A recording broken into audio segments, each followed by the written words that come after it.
My dear friends and students, you are welcome to my YouTube channel English Max. आज हम लोग करने जा रहे हैं सुपरटेट के 10 क्यूज जो इंग्लिश के हम लोग कर रहे थे उसका सेट नंबर 7। 6 सेट्स हम लोग ऑलरेडी कर चुके हैं और आज के सेट में मैंने एक स्पेशल चेंज किया है कि आज मैंने अनसीन पैसेज नहीं दिया है, ठीक है। और इसके बाद के क्वेश्चंस में, इसके बाद के सेट्स में एक चेंज और करने जा रहा हूँ कि आपको कुछ अनसीन पैसेज के, कुछ आरसी के जो सेट होंगे वो पोइट्री के देने जा रहा हूँ, ठीक है। अगले वाले सेट से मिलेगा आपको 8 से।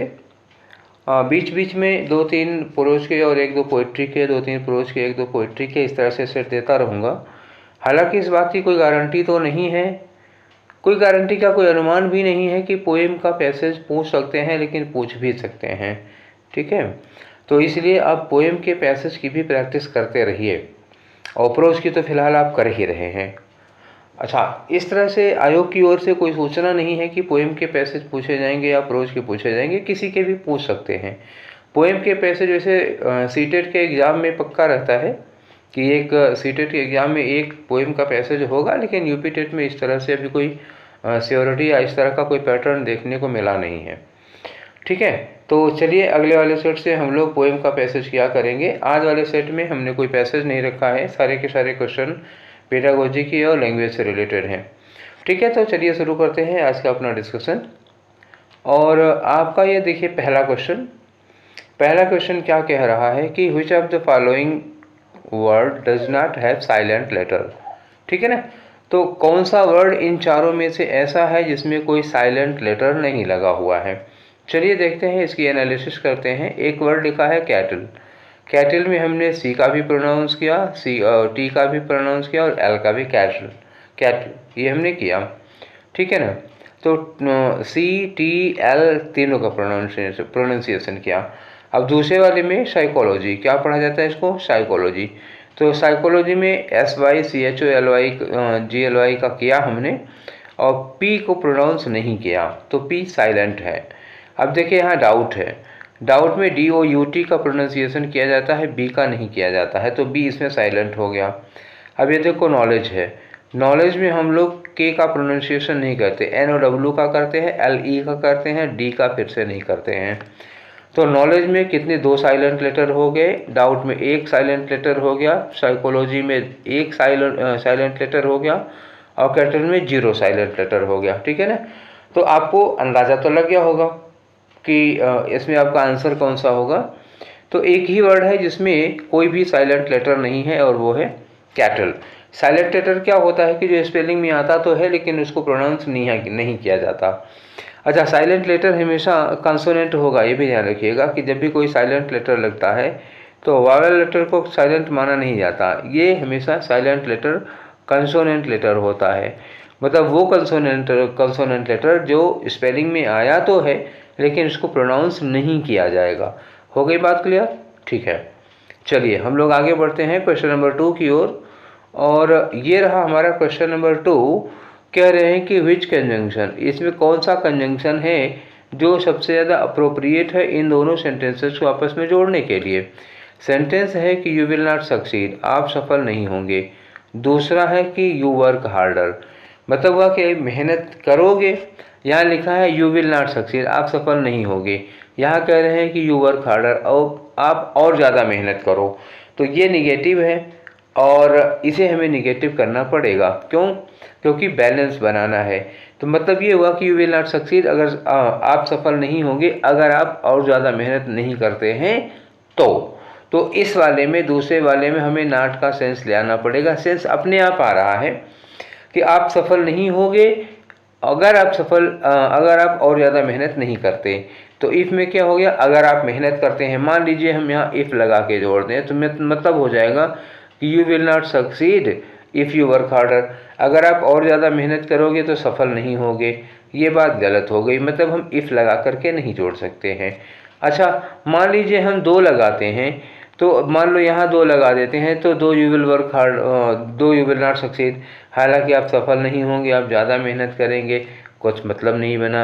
आप सफल नहीं होंगे, अगर यहाँ लगाऊँ तो हालांकि आप ज़्यादा मेहनत करेंगे, कोई मतलब नहीं बना, इसका भी नहीं बना, टिल लगा है। अगर हम बीच में जहाँ इफ़ लगा है यहाँ टिल लगाए तो मतलब होगा कि आप सफल नहीं होंगे तब तक जब तक आप मेहनत करेंगे, ठीक है ना। तब मतलब आप सफल नहीं होंगे तब तक जब तक आप और मेहनत करेंगे, ये भी बात गलत नहीं हो रही है।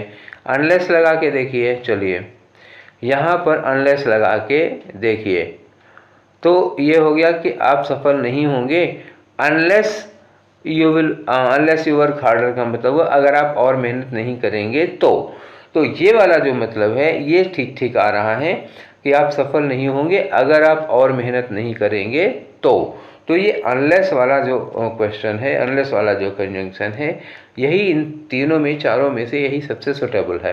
क्लियर हो गई बात। चलिए हमने आपको मीनिंग निकाल के दिखा दिया उसको, ठीक है। आते हैं अगला। तो यहाँ पर एक खाली जगह भरनी है और खाली जगह भरने के लिए 1 2 3 4 प्रीपोजिशन दिए हुए हैं।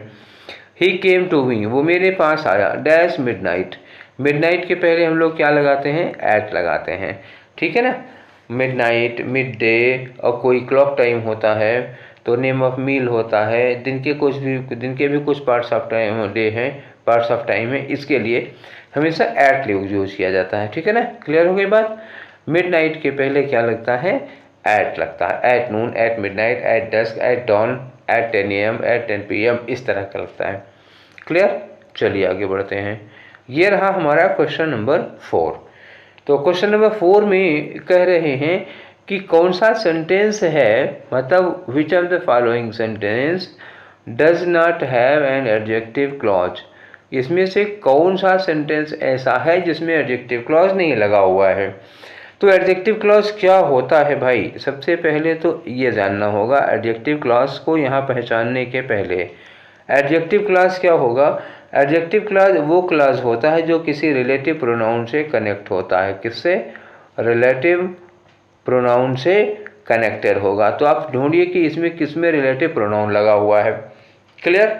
चलिए देखते हैं तो कौन है जिसमें रिलेटिव प्रोनाउन लगा हुआ है या कौन नहीं लगा हुआ है। सॉरी मैंने गलत बोल दिया, यहाँ पूछ रहे हैं नॉट एन एडजेक्टिव क्लॉज, तो मतलब किसमें रिलेटिव प्रोनाउन नहीं लगा हुआ है। पहला क्वेश्चन देखें, आई आस्क्ड हिम, मैंने उससे पूछा कि व्हेयर ही लिव्ड। यहाँ व्हेयर क्या है, क्या ये रिलेटिव प्रोनाउन है। आई आस्क्ड हिम ये इनडायरेक्ट नरेशन है। आई आस्क्ड हिम किसमें था, ये रिपोर्टिंग होता, और व्हेयर ही लिव्ड ये क्या होता, रिपोर्टेड होता। तो व्हेयर ही लिव्ड को क्वेश्चन रहा क्या होगा, मतलब मैंने उससे पूछा कि वो कहाँ रहता है, ठीक है ना, वो कहाँ रहता। इस व्हेयर का मतलब क्या आ रहा है, कहाँ, और इसके पहले कोई रिलेटिव प्रोनाउन, उसके पहले कोई एंटीसीडेंट नहीं है, ध्यान रखिएगा। इस व्हेयर के पहले किसी प्लेस का नाम दिया नहीं है, और रिलेटिव प्रोनाउन होता है तो वो किसी प्लेस से कनेक्ट करता, ठीक, प्लेस नहीं दिया है। दूसरा, आई वेंट टू प्रयागराज, ये देखिए लिखा I went to Prayagraj, where my parents live. इस व्हेयर का मतलब क्या हो गया, जहाँ। मैं प्रयागराज गया था जहाँ मेरे माता पिता रहते हैं। अब दूसरे में और पहले का अंतर देखिए, यहाँ व्हेयर के पहले एक प्लेस लिखा हुआ है प्रयागराज, और यहाँ व्हेयर के पहले कोई प्लेस नहीं लिखा हुआ है। पहले में लिखा आई आस्क्ड हिम, किसी प्लेस का नाम नहीं दिया, व्हेयर ही लिव्ड, मैंने उससे पूछा कि वो कहाँ रहता है। इस व्हेयर का मतलब हो गया कहाँ, ठीक है। दूसरा देखो, आई वेंट टू प्रयागराज, देखिए यहाँ व्हेयर के पहले, इस व्हेयर के पहले प्लेस लिखा हुआ है प्रयागराज, और इस व्हेयर का मतलब हो गया जहाँ। मैं प्रयागराज गया था जहाँ मेरे पेरेंट्स रहते हैं। इस वाले में तीसरे में देखिए, the man who is truthful is loved by all. तो ये जो हु लगा हुआ है किसके लिए लगा है, इस मैन के लिए लगा है, और यहाँ पर हु का मतलब हो गया जो, ठीक है। और यहाँ पे देखिए व्हेयर इसके लिए लगा हुआ था। चौथा देखो, I met him in Prayagraj which is a holy city, which किसके लिए लगा है, प्रयागराज के लिए लगा हुआ है। तो यहाँ प्रयागराज, यहाँ विच का मतलब क्या हो गया, जो एक पवित्र शहर है। जहाँ, जो, जिसने, जब, जिसे, ये सब क्या होते हैं, रिलेटिव प्रोनाउन। और कब, कहाँ, कौन, किसे, किसने, ये क्या होता है, इंटरोगेटिव होता है। तो इसमें तो रिलेटिव प्रोनाउन लगा है, इसमें भी रिलेटिव प्रोनाउन लगा है, इसमें भी रिलेटिव प्रोनाउन लगा है, तो ये आंसर नहीं होगा, क्योंकि बी में, सी में और डी में रिलेटिव प्रोनाउन लगा है, इसलिए ये एडजेक्टिव क्लॉज हैं सबके सब, तीनों एडजेक्टिव क्लास हैं। अब क्वेश्चन पूछा है कि not have an adjective class, adjective class किस में नहीं है, केवल ए में नहीं है। बात क्लियर हो गई। जरा आपको इस तरह के क्वेश्चन करने में सावधानी क्या रखनी है, इस नॉट पर ज़्यादा जोर देना होगा, क्योंकि अगर एक सेकंड के लिए भी आपके दिमाग से नॉट हट गया तो आप बी, सी या डी में से कोई आंसर मार देंगे। क्यों? इसमें भी रिलेटिव प्रोनाउन है, इसमें भी रिलेटिव प्रोनाउन है, इसमें भी रिलेटिव प्रोनाउन है। तो ये तीनों एडजेक्टिव क्लास हैं, ये तीनों, ये भी और ये भी एडजेक्टिव क्लास हैं। केवल यही है जो एडजेक्टिव क्लास नहीं है, क्योंकि इसमें रिलेटिव प्रोनाउन नहीं है, तो हमारा आंसर यही होगा। क्लियर हो गई बात? चलिए ठीक है, अब आते हैं क्वेश्चन नंबर 5 की ओर। ठीक है, स्टार्टिंग में एक जगह खाली दी हुई है, तो जाहिर सी बात है इसमें हमें करना क्या है। अब डैश के बाद लिखा है कि हिज ऑनेस्टी, ठीक है ना, एंड हार्ड वर्क, एक पार्ट ये हो जाएगा, his honesty and hard work, उसकी ईमानदारी और उसकी मेहनत। दूसरा पार्ट है कि हिज बॉस डिसमिस्ड हिम, उसके बॉस ने नौकरी से निकाल दिया। ठीक, अब यहाँ पे कंजंक्शन यूज करना है आपको। सेंटेंस कह रहा है कि उसकी मेहनत और उसकी ईमानदारी, और दूसरा पार्ट यहाँ से जो बन रहा है वो है कि उसके बॉस ने उसे नौकरी से निकाल दिया। डिसमिस का मतलब क्या हुआ? रस्टिकेट कर दिया, सस्पेंड कर दिया। ठीक है ना। तो अब अगर हम बिकॉज ऑफ लगाते हैं तो हो गया बिकॉज ऑफ के नाते, तो के कारण हो गया। अब इसको जोड़ेंगे तो हो जाएगा कि उसकी मेहनत और ईमानदारी के कारण उसके बॉस ने उसको निकाल दिया। गलत बात। अब दो लगाते हैं तो क्या होगा? हालांकि उसकी मेहनत और ईमानदारी के नाते उसके बॉस ने उसको निकाल दिया। ये हालांकि यहाँ लगने विरोधी नहीं हो रहा। डिस्पाइट, डिस्पाइट का मतलब हो गया के बावजूद, के बावजूद। ठीक है, अभी इसको पर लगा के देखो, तो मेहनत और ईमानदारी के बावजूद, उसकी मेहनत और उसकी ईमानदारी के बावजूद उसके बॉस ने उसको डिसमिस कर दिया। ये विरोधाभासी कथन है, ये हो सकता है। इंस्टेड ऑफ का मतलब होता है के बदले, के स्थान पर। ठीक है, तो इसका मतलब हो जाएगा, अगर ये लगाता हूँ तो मतलब होगा उसकी मेहनत और ईमानदारी के स्थान पर उसके बॉस ने उसको निकाल दिया। तो उसकी मेहनत और ईमानदारी के स्थान पर बॉस ने नहीं निकाला है, जुड़ ये रहा है उसकी मेहनत और ईमानदारी के बावजूद उसके बॉस ने उसको निकाल दिया विरोधी कथन में। तो आंसर कौन सा कनेक्ट हो रहा है? सही, सी। ठीक है, सी वाला जो कंजंक्शन है वही इन दोनों को ठीक से कनेक्ट कर पा रहा है। अच्छा, सी वाला कंजंक्शन भी नहीं है, एक्चुअली वो प्रीपोजिशन की तरह यूज हो रहा है। दो सेंटेंस को नहीं, बल्कि पहला वाला नाउन है, दोनों लगे हुए इसलिए वो लग रहा है। ठीक है, चलिए 5वां क्वेश्चन हो गया। हम लोग अब करते हैं क्वेश्चन नंबर 6। ठीक है, देखिए क्वेश्चन नंबर 6 में पूछ रहा है कि इसमें कौन सा नाउन प्लूरल फॉर्म में है।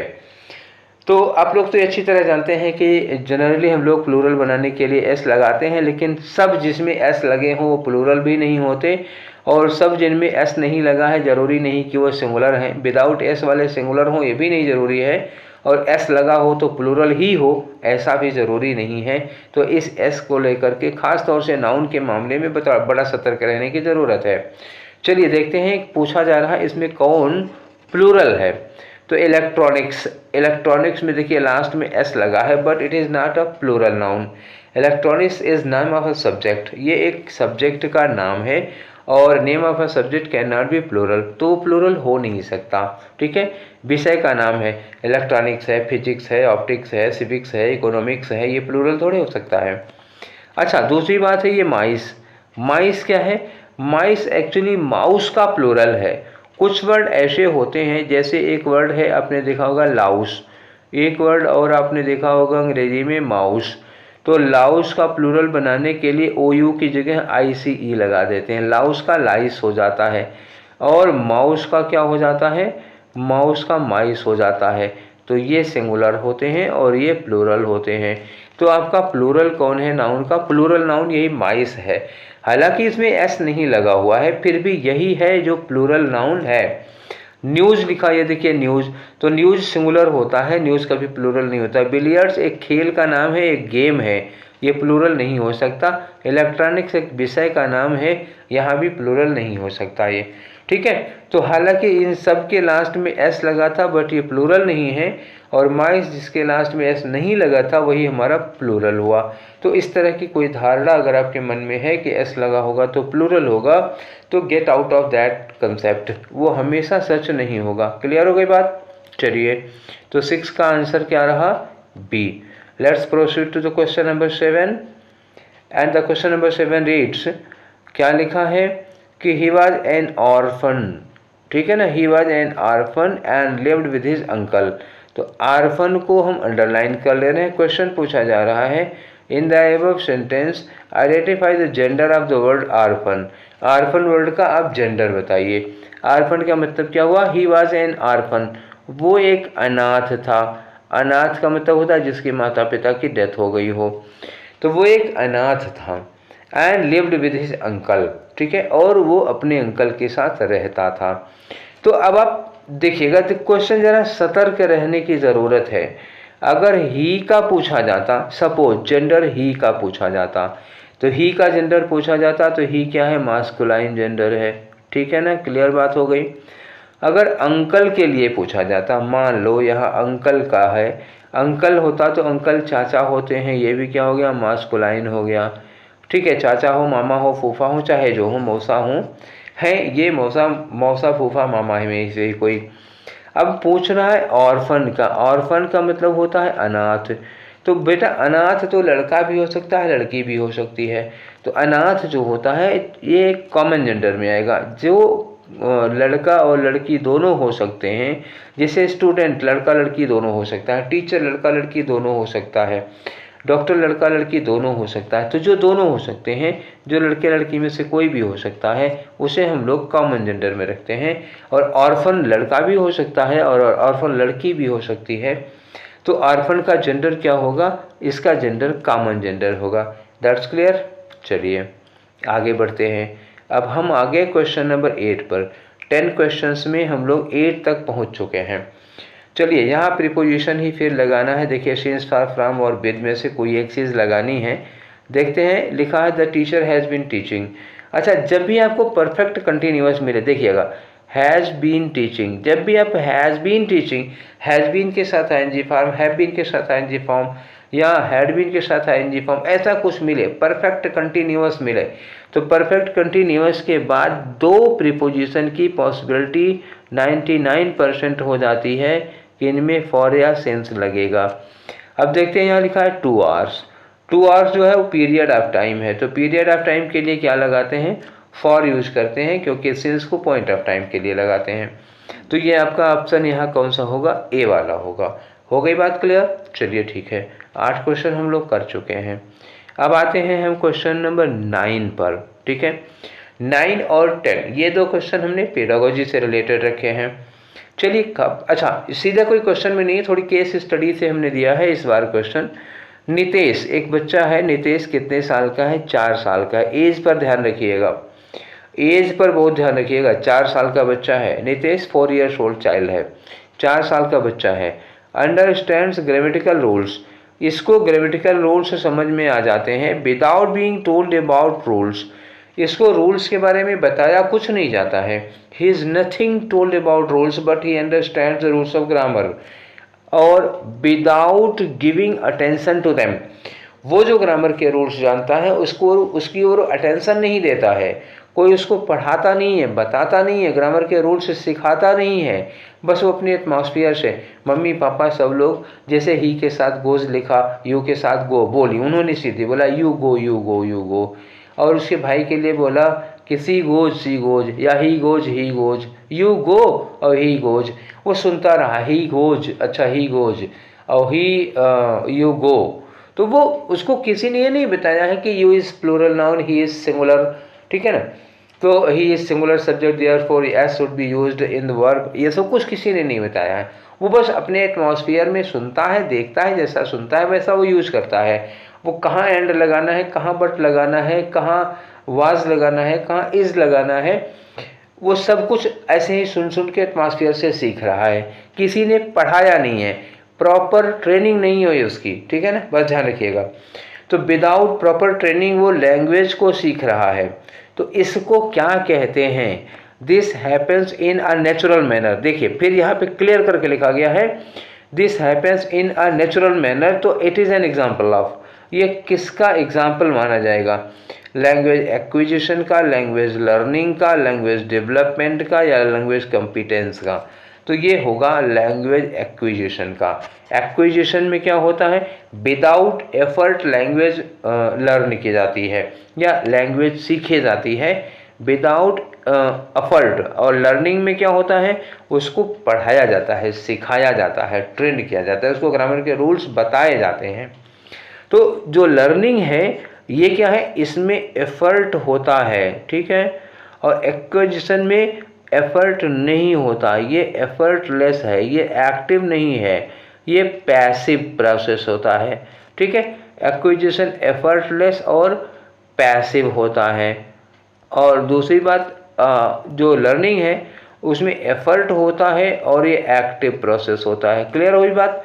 तो वो एक्टिव नहीं है, वो पैसिवली, वो अपने एटमॉस्फेयर से ऐसे ही सीखा जा रहा है बच्चा, ठीक है। तो इस क्वेश्चन का आंसर क्या होना चाहिए, that should be language acquisition. This is an example of language acquisition, ठीक है। चलिए नेक्स्ट पे बढ़ते हैं। और ये रहा हमारा क्वेश्चन नंबर 10, ठीक है। Question number 10 once more belonging to pedagogy. लिखा है the material should be according to child's mental age. Teacher के लिए कहा जा रहा है कि टीचर जो मटेरियल तैयार करता है वो किसके अकॉर्डिंग होना चाहिए, होना चाहिए according to the child's mental age. जो आप मटेरियल तैयार कर रहे हैं बच्चे की मेंटल एज को देख के होगा, ठीक है ना, बनाया जाना चाहिए।